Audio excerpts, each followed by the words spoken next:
Hi, my name is Kristen Boggs, and I appreciate you joining me today to learn more about the Schweitzer Fellowship. This video is for faculty who are interested in learning more so that you can share the information with your students. So the first thing is just to give you a quick overview of what I think might be useful for you to know. I will give a brief background about the Schweitzer Fellowship, explain how it might connect to your students' academic studies, and then help you know more about who should apply and what they might get out of the experience. So really, our fellowship was founded by or in honor of Dr. Albert Schweitzer, who was a musician and humanitarian, later turned physician. He began a hospital in West Africa in 1913 and would frequently have people contact him saying they wanted to come and serve with him at Lamborghini. And he was known for saying that essentially they needed to find their own Lamborghini. He did accept others to come and do the work there with him, but he really wanted people to find ways to make an impact in their own communities. And so that's what the Schweitzer Fellowship turned its attention to and expanded to include. In 1992, we started the domestic chapters, first in cities like Chicago and Boston and in places like North Carolina. And then in 2015, we started the Alabama chapter. So we are in our third cohort of fellows in this year, which is the 2018 to 19 fellowship class. And I am currently recruiting for the 2019 to 2020 fellowship class.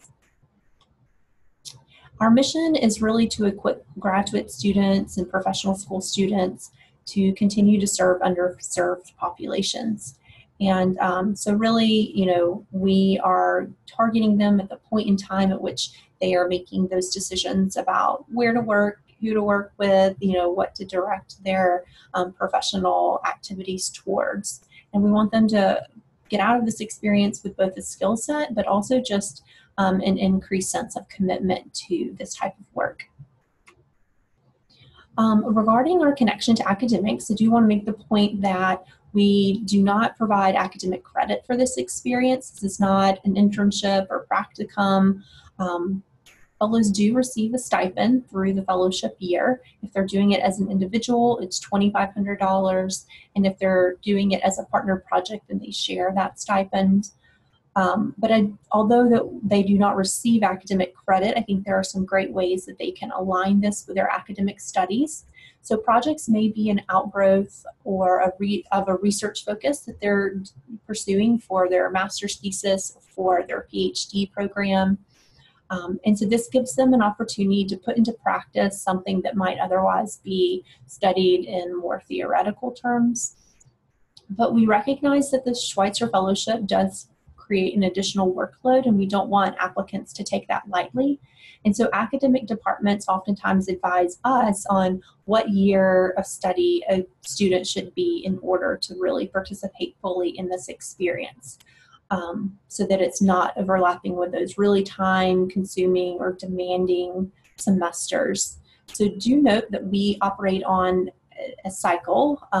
Essentially, fellows or applicants would apply by February 1st, be selected in March, and then serve for the following year. So it's kind of like a March to April or April to April time frame. So those who are in a master's program that's 2 years, they may not have flexibility in when to do it, because essentially they are deciding, they're applying in year one, beginning at the end of year one, and doing it throughout year two. But others, for instance, like in medical school, we know that year three is just off the table. That is not a time, and I've kind of heard similar things for other programs who maybe have really demanding clinical rotations in year three. So if you can help your students think about when is the best time for them, that would be very helpful. In terms of what they're doing and what the demands are that we're asking of them, the primary component of the program is, of course, the service project that they are developing, implementing, and evaluating. And we place the parameter on them that it has to be at least 200 hours over the course of the year. That includes at least 100 hours of direct service, and then the other time, up to 100 hours, can be in the planning. They also submit monthly reports to keep me updated and to keep their faculty and site mentors updated. But I would say the other key component of the program are these monthly gatherings where we get together and we learn from experts in the field about a particular topic, whether it's program evaluation or integrating ourselves using cultural humility, understanding the social determinants of health, communication skills, and some of these are also put into play at public outreach events. So our projects are pretty diverse, although no matter what the focus is of the Schweitzer project, each fellow is asked, how will your project improve the lives of your participants? And we push them to frame their project outcomes in terms of behavioral changes that participants will achieve, whether that's increased minutes of physical activity every day, maybe more consumption of fruits and vegetables, adherence to medication, decreased isolation and rates of depression. It can be a variety of things, but they are expected to identify how they're going to verify their project results, and they track that throughout the year. And that's for the intention of if they're trying hard, they're doing good work, but maybe it's not having the intended outcome, and we want them to redirect and think about what they need to do differently so that they do actually make a positive change in the lives of these individuals by the end of the year. I will also throw in and say that sometimes our fellows are building capacity within an organization, and so it may not be as clearly kind of a behavior change project that's occurring, but it may be about better equipping an organization. So one example I can give is of a fellow who worked with an organization that made referrals for early intervention services, and our fellow was able to improve the process for making those referrals, and as a result decrease the wait times that families were experiencing from over 6 months to less than 1 month. So when we are selecting our fellows, we do that not only through an application, but also an interview process. There's an advisory council of faculty members and also community organization representatives who review applications and conduct the interviews. And these are sort of the selection criteria that we are using to know who will be the best fit. So we're looking for applicants who can demonstrate respect, humility, passion, maturity. They're not expected to have a fully thought out plan, but we do need to know that they've thought about it enough that it seems feasible. And that, again, can be with modifications. So we also want them to have exhibited flexibility and adaptability in the past. We know that people who've overcome challenges in their life up until this point are likely to be able to persevere and work hard, but also be flexible enough to collaborate with their community partner if things need to change. And so those are some of the kind of internal characteristics that we're looking for. In terms of kind of the backgrounds, we actually are looking for a diversity of fellows, and so there is no one discipline or set group of disciplines. We want students from any and all graduate programs in the state.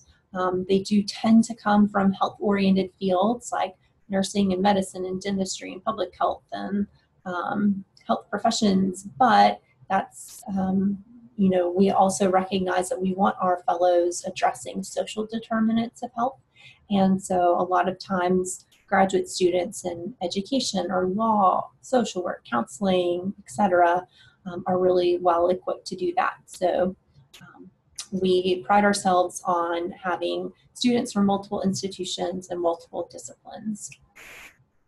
So in terms of why your fellow or why your students should consider applying, I think this is a summary of some of the things that make the Schweitzer Fellowship unique. Instead of simply volunteering to fill a preset role, fellows are really partnering with those community-based organizations to identify an unmet need and to design a sustainable service project that has an enduring impact. And they get to bring the idea all the way from, idea to implementation. And so that makes it a little different than some of the internships or practicum that they may complete, because they're, I would say, more independent in defining what their project is about, although we certainly emphasize the importance of collaboration and making sure that they identify a need that's a priority to their organization. Some other things that I guess the schools may be interested in is the fact that these projects are oftentimes sustained through volunteer organizations within schools. So our fellows during their year may need additional hands and feet to be on the ground helping with their projects, and so it provides a community service opportunity, not only for the fellow but for the people that they pull in, their peers. And a lot of times when they're thinking about how they can continue to work, not themselves, but how they can sustain it beyond their year of service, they oftentimes will find a student-run organization that takes it on and kind of adopts it as their ongoing service project. So it can build capacity within your own schools for more service involvement. And we love to work with schools to showcase their fellows through different kind of written pieces. And so I think that it can be a great opportunity just to add some PR and marketing value and to give you more ways to tell the story of why your students are so great, because we know that they are. And this, I think, just summarizes some of what fellows get out of it. It's not just the hands-on learning, it's really the interactions that they have with each other.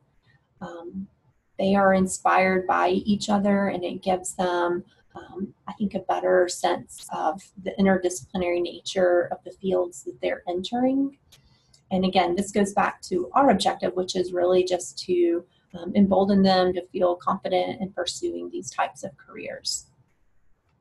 So for next steps, we would ask that you think of good candidates and encourage those students to consider applying. We know from prior surveys that faculty were the #1 reason that students did decide to apply, and so your encouragement could make the difference in someone who feels a little underprepared or isn't sure that they would be competitive, and all they really need is just some advice or words of support from you.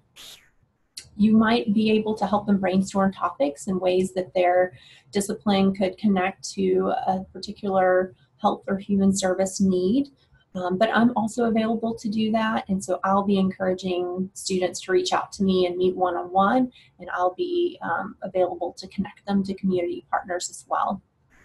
And then if you are asked by an applicant to be their academic mentor, we hope that you will consider that. I'm going to share with you now some of those responsibilities. The ones that are in bold are just the ones that I particularly wanted to touch on today. And the first one that you see listed there is about the project design. So in March, April, and May is really when fellows are focused on developing their project, thinking about the parameters of it, what the outcomes are intended to be. And this is where you can help them, review literature that exists and make sure that the way they're going to evaluate their project is, a valid way to do so. You're also their key connector to the IRB if, I really want to stress that, if they feel that they want to be able to publish this beyond their fellowship year. So we do not require them to have IRB approval because this is, they're not publishing their results for us. But if that is a part of their goal, if that's something that they want to achieve out of the fellowship experience, then we would ask them to work with their faculty mentor to do that, because it's outside the scope of what we can really advise them on. And then throughout the year, you would be just a resource. If they were running into problems, they might be able to come to you and ask a question or two. And you also have insights through their monthly reports, which they would email to you every month.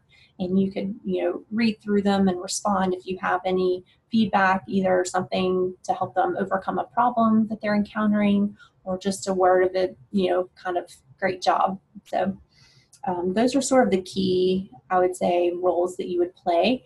And I'm oftentimes asked about how much time does this take, and it can be difficult to quantify, but I would say on average academic mentors spend about 4 to 8 hours over the year, again doing little bits and pieces of this. Most of it is probably going to take place in the first kind of April-May timeframe when they're putting their project plan in place. That may be when they mostly need your input and a face-to-face meeting with you. But a lot of these other things will just be some brief emails back and forth. Oh, and I should say you will be invited to a celebratory event where we introduce the fellows at the beginning of the year as well if you are an academic mentor. So this is my contact information. I'm happy to answer any further questions that you have. Obviously, I'm happy to meet with individual applicants and answer their questions. My email address is posted, and my telephone number is 205-934-9212. I really look forward to speaking with you and your applicants, and just let me know how I can help. Thanks again.